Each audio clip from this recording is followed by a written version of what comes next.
චාව යාළුවනේ. අපි අද මේ බලන්න යන්නේ කොර්නීලියෝ වල පිහිටා තිබෙන පාර්කෝ දේ චෙන්තොලාගි. ඒ කියන්නේ විල්සියයේ උද්‍යානය.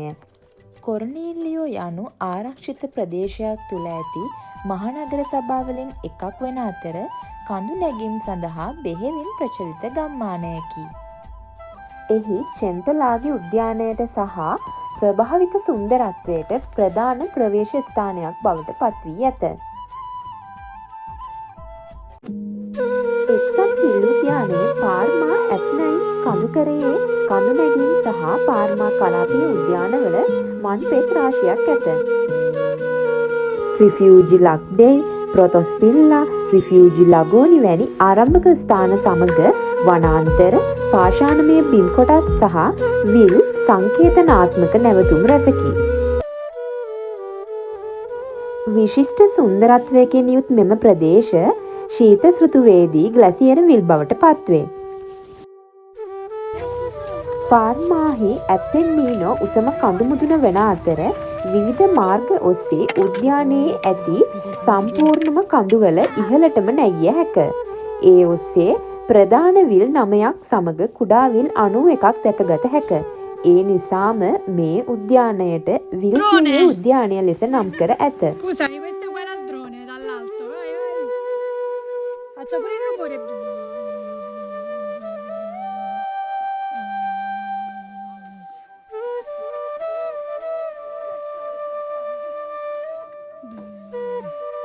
Passa sotto, vai Ciano, passa sotto.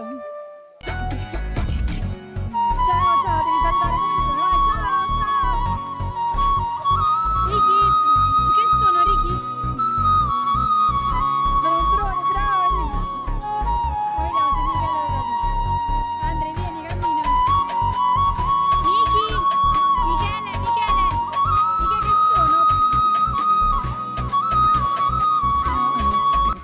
එහි ප්‍රධාන විල් අතර ලාගෝ දෙල් කම්පියෝන, ලාගෝ බල්ලනෝ, ලාගෝ වෙර්දේ, ලාගෝ සාන්තෝ, ලාගෝ ස්කූරෝ සහ ලාගෝ මර්තීනි නම් කළ හැක. Aiuto ragazzi. අපි යනකොට හිස් බෝතල් අරගෙන ගියේ. කඳු නගින්න පටන් ගන්න කලින් අපි වතුර එතනින් තමයි පුරව ගත්තේ. මොකද ඒ වතුර ඒ තරම් ෆ්‍රෙෂ්. ඉතින් අපි අදි ගෙදරින් කෑම අරන් ගියා. මොකද උද්‍යානය ඇතුලේ කෑම ගන්න තැනක් නැහැ. ඒක නිසා කඳු නගින හැම කෙනෙක්ම එයාලට දවසට අවශ්‍ය වෙන කෑම බීම අරගෙන තමයි කඳු නගින්න පටන් ගන්න ඕනේ. ඉතින් අපි පිරිසක් එක්ක ගියපු හින්දා අපිට ටිකක් ඒක පහසු වුණා. මොකද රැගෙන යන්නත් අපහසුතා තියෙනවා. මොකද කඳු නගිනකොට අපි ගොඩක් දේවල් අඩුවෙන් අරන් යන තරමට තමයි අපිට පහසු. කඳු නගින අතරතුර කැලෑ පළතුරු, ඒ කියන්නේ බ්ලූබෙරි, රාස්බෙරි, ස්ට්‍රෝබෙරි වගේ කැලෑ පළතුරු ಜಾති අපිට ගොඩාක් මගදී හම්බ වුණා.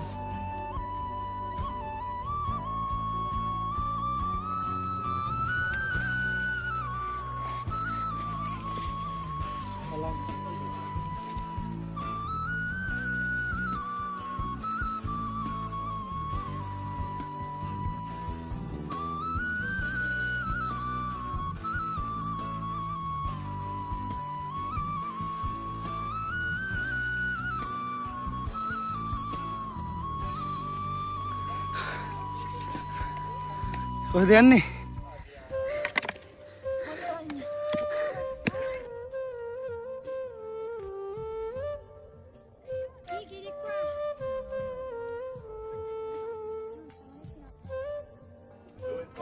මේ තියෙන්නේ බූකදෙල්ලේ නෑවේ. ඒ කියන්නේ අපි කඳු නගින දවසේ සාමාන්‍ය පරිසරයේ උෂ්ණත්වය සෙල්සියස් අංශක 25ත් 27ත් අතර තමයි තිබුණේ. ඒ වෙද්දිත් මේ සිදුර ඇතුලේ හිම තියනවා කියලා කිව්වොත් ඔයාලට හිතා ගන්න පුළුවන්ද? අන්න ඒ නිසා තමයි බූකදෙල්ලේ නේවි කියන්නේ. ඒ කියන්නේ සිදුර තුල තිබෙන හිම යන අර්ථය.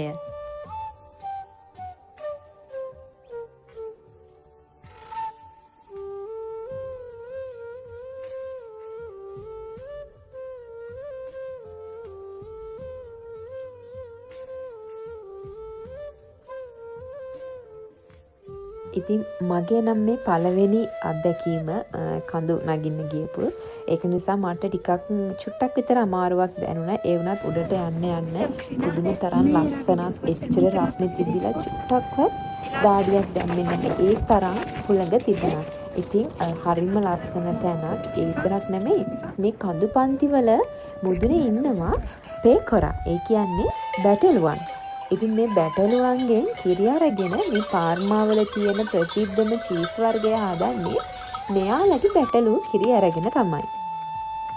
මේ බැටළුවන් වසන්ත සමයේ ඒ කියන්නේ රස්නේ කාලෙදී පරිසරයේ හැදෙන නැවුම් තනකොළ කන නිසා මෙයාලගෙන් ලබා ගන්න කිරි වලින් රස්නේ කාලයේ හදන චීස් වල සහ සීත කාලයේ හදන චීස් වල හාත්පසින්ම වෙනස් රසවල් දෙකක් තමයි තියෙන්නේ. ඒකට හේතුව තමයි රස්නේ කාලෙදි තියෙන්නේ නැවුම් තනකොළ. ඉතින් නැවුම් තනකොළ කන මේ බැටළුවන්ගෙන් ලබා ගන්න කිරි වලින් හදන චීස් වල තියෙන්නේ හරිම නැවුම් රසක්.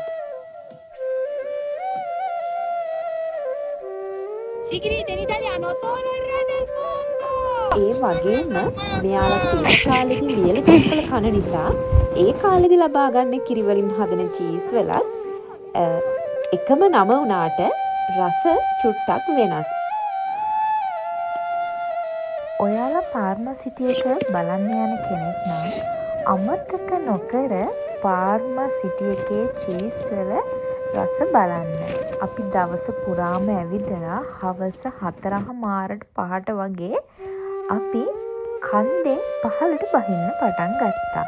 මොකද යන්නත් පැය එකමාරක් දෙකක් යන හින්දා අපි වේලාසනම රැවෙන්න කලින් කඳු මුදුනෙන් පහළට බහින්න පිටත් වුණා.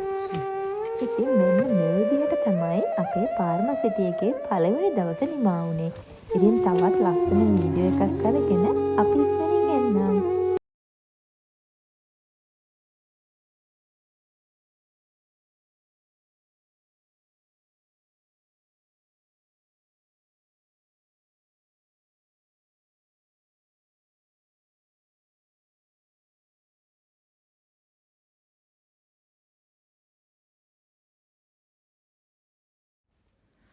අපේ දෙවන දවසේ වීඩියෝ එකත් අරගෙන අපි ඉක්මනින්ම එන්නම්. චාෝ.